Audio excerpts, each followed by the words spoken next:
Bon, parlons peu mais parlons bien. Cela fait 3 chapitres que nous n'avons pas parlé de One Punch Man. Depuis le chapitre 198 plus exactement. Non pas que les chapitres sont nuls, loin s'en faut, mais il ne se passe pas grand chose et l'histoire n'avance pas vraiment. On peut noter des doubles pages stylées, comme les mouvements de Sonic contre Flash, avec ses doubles, ou même leur double coup de pied qui envoie du pâté. Le flash kick de Flashy Flash n'est pas en reste. Et si on s'intéressera moins à la double page avec tous les ninjas du village, c'est simplement parce qu'ils sont anecdotiques et qu'on les aura vite oubliés dans notre esprit. On appréciera enfin, au dernier chapitre, la tentative de Sonic pour imiter les serious moves de Saitama, en faisant des petits pas chassés à vitesse éclair. Malheureusement pour lui, sa force étant loin d'égaler celle de son idole, il se fera renverser, bien qu'il continuera ensuite de comparer les coups de Saitama avec le coup qu'il vient de recevoir et qui ne tient absolument pas la comparaison. Ce qui surprend, c'est l'arrivée de Blast.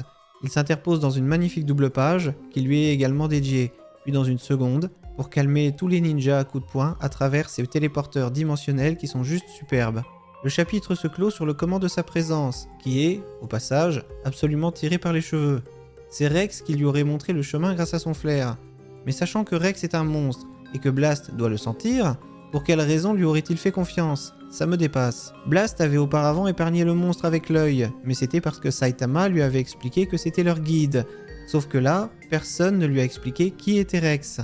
Enfin soit, mais le plus étrange, et le plus inquiétant, c'est l'arrivée de Blast. Dans les anciennes versions, l'arrivée de Blast coïncidait avec l'arrivée de Void. Or, Saitama se dirige actuellement vers le repère où Void doit être en train d'attendre, et j'imaginais justement un combat Void versus Saitama, mais moins expéditif que dans le webcomic. L'histoire n'a pas l'air de prendre cette direction. Dans les anciennes versions, il était aussi question de tuer les ninjas du village, ce qui n'a plus l'air d'être le cas actuellement. Dans son ensemble, le combat est beau, les dessins sont sublimes, la sensation de rapidité des coups est bien maîtrisée, mais les chapitres sont courts et donnent une impression de se finir à chaque fois en plein milieu d'une lecture, parce qu'une personne vient de nous appeler et qu'on aurait dû fermer notre manga en plein milieu de notre chapitre. Ça donne un goût amer, surtout quand on sait qu'on ne pourra pas lire la suite avant 15 jours, ce qui ne serait pas le cas dans la vie réelle, en retournant tout simplement dans notre canapé et lire la suite de notre tome. On ne parlera pas du fait que Flash veut garder les deux ninjas vivants pour étudier le fait qu'ils ne sont plus des monstres, et ce qui était la préoccupation de Blast dans les anciennes versions.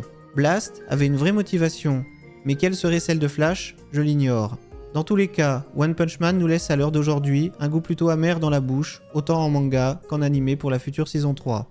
Disons-le haut et fort, la série qui nous a tant fait rêver ne nous donne maintenant plus que de petits espoirs, et si elle ne se remet pas vite debout sur ses pieds, elle pourrait bien finir allongée sur le sol et n'être plus qu'un souvenir nostalgique de cette saison 1 et de son manga jusqu'au combat contre Garou, voire un peu plus loin, avec Saitama contre Tatsumaki qui nous en avait mis plein les yeux.